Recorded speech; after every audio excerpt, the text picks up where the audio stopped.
All right, for the big 4x4 Brute Force 750, the main problem with the cut that this bike was having, that the customer said, was that the bike is bogging out real bad and is also losing power. So what we're gonna do, we're gonna run through everything, you know, make sure the bike, take the spark plugs out, make sure the bike has spark. We're gonna check the valve clearances, we're gonna check the carburetor, and we're gonna check the fuel lines and the fuel pump to make sure fuel is getting to the carburetors. And we're gonna go from there.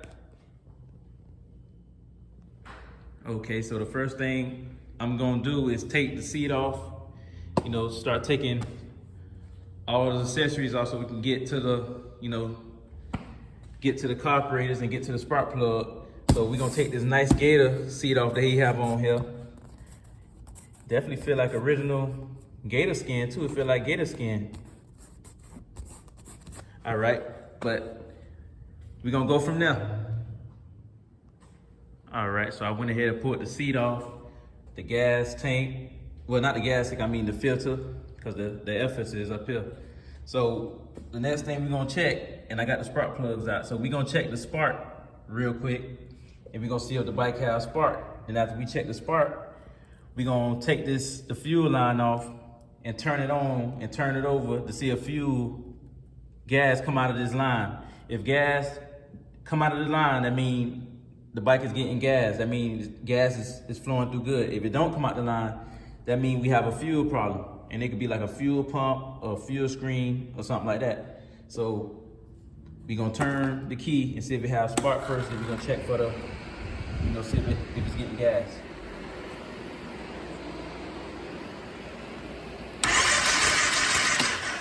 Okay, it's getting spark. Okay, so both of the spark plugs are getting spark. So next thing we're gonna do is take this line off and we're gonna see if the bike is getting gas.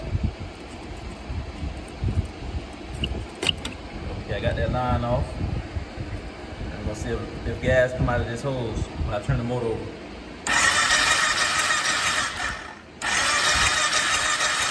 Okay, so gas is not coming out of that line. So that let me know we have some type of fuel problem. So what I'm gonna do next is I'm gonna pull, you know, the whole back end off, because the fuel pump is under like the back fenders and all this stuff back at the ECU and everything. So I'm gonna pull all this off and we're gonna check out, you know, that fuel pump and see what's going on.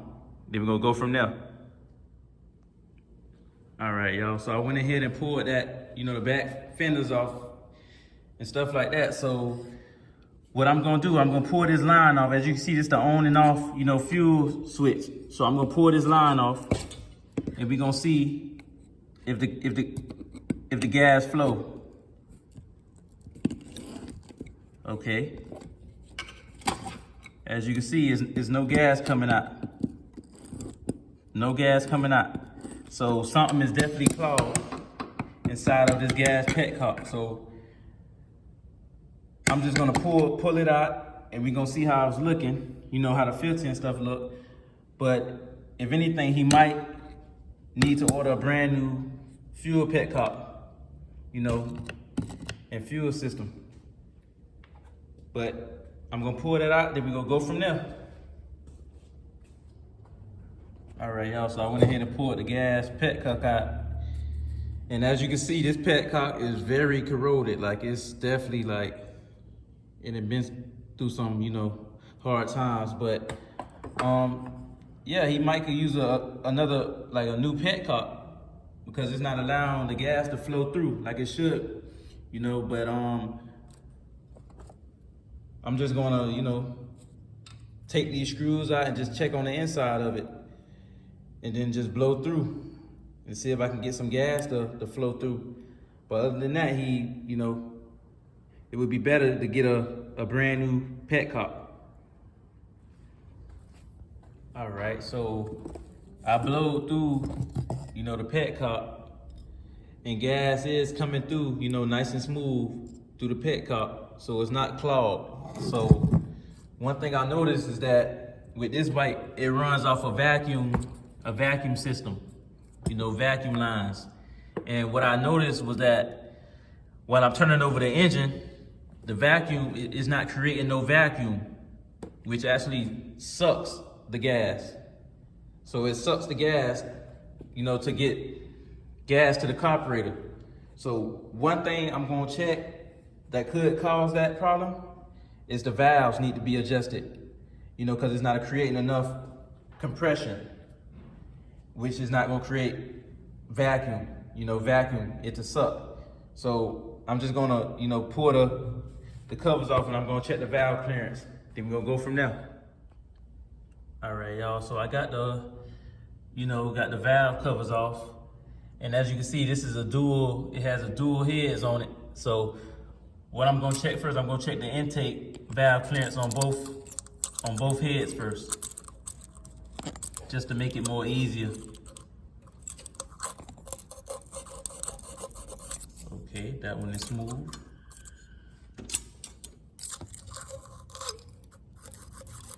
Okay, that one is smooth. So now I'm gonna check this intake one on this side. That one is smooth. Kind of tight up in there, y'all.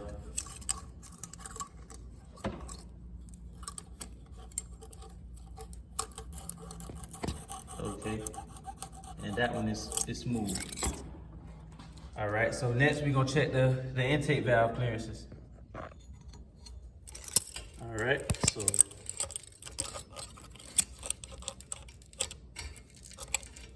okay, this one is too tight.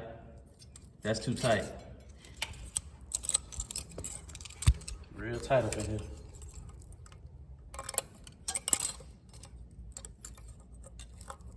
Okay, that one is too tight. And I'm gonna check that one up in there. It's impossible for me to get that one on camera, so I'm gonna check that one. And then I'm gonna let y'all know, then we're gonna go from there. Okay, y'all, so I checked that one all the way up in there. And as you can see, like, it don't have no clearance at all. It don't even have no wiggle room at all, which I should be able to feel, so it don't, and that's definitely a problem. That could definitely cause a problem with the vacuum lines not being able to like create vacuum, which on this bike, the vacuum, the fuel system run off the vacuum. So with the valve clearance being zero or being too tight, it's not creating enough compression, which is not creating enough vacuum for it to suck fuel, for the carburetors. So I'm gonna adjust these valves, these clearances, then we're gonna go from there. All right, y'all, so the problem I found with the bike is that, okay, I adjusted all the valves on this head. And how to adjust the valves on this kind of bike, what you do is more easier. Instead of using shims, you adjust it by this bolt right here, this bolt with a flat head. So I adjusted the valves all on this head, and I adjusted the intake valves on this left head. But the problem I found was when I went to adjust the exhaust valves on the left valve head, was that, as I kept backing the screw out, it still wasn't giving me no clearance, no valve clearance when I put the fuel gauge in. So the problem with this bike is that he's gonna need either some new valves, or that valve head might be shot. So he might need a new valve head, because what it's doing is not allowing, since the valves don't have no clearance, it's not allowing compression to build up, which will cause that vacuum to pull the gas, the fuel to the carburetor. So we're gonna let the customer know, and then we're gonna go from there. Okay, so the next thing, what I'm gonna go ahead and do is just pull the heads off. Pull both of the heads off, so we can make sure exactly, so we can know what the inside, of the heads look like, just to confirm. And then we're gonna go from there. All right, y'all, so I got the whole top end pulled off the bike. And so one thing I noticed is that the pistons, well, the right piston is still pretty good, but I replaced both of the pistons. I put 2 new OEM pistons in the bike. But I noticed the left piston is seized up a little bit. Like it's not moving freely like it should be. So that could cause a compression issue also. But the crank is still good. The cranks is still good. They don't have no up and down play with both of them. So his cranks is still good on the bike.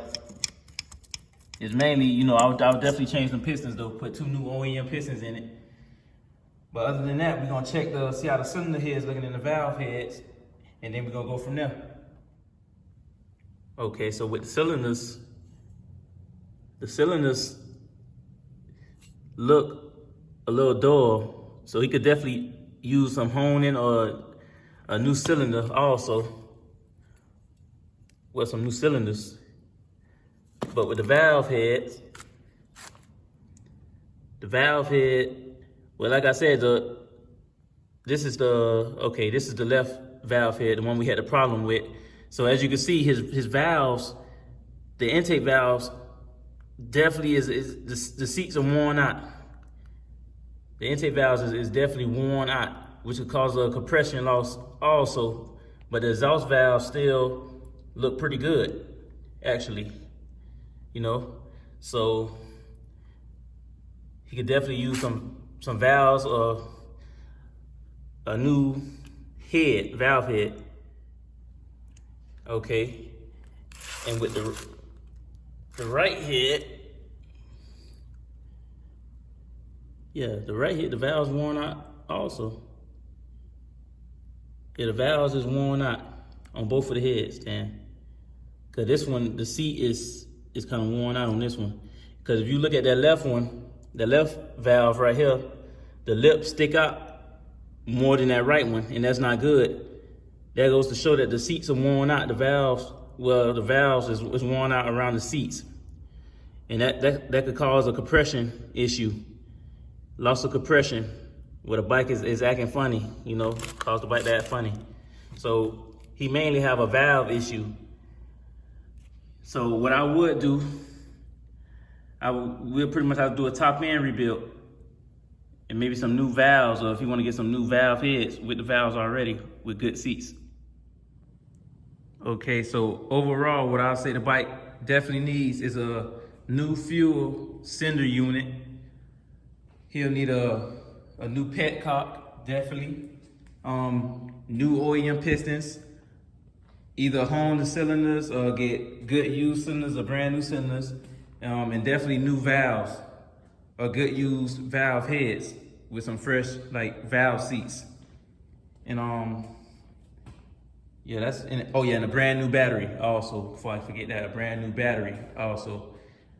But other than that, that's pretty much all it would need, and some fresh gas to add on top of it. But other than that, we're gonna see what happens, and we're gonna go from there.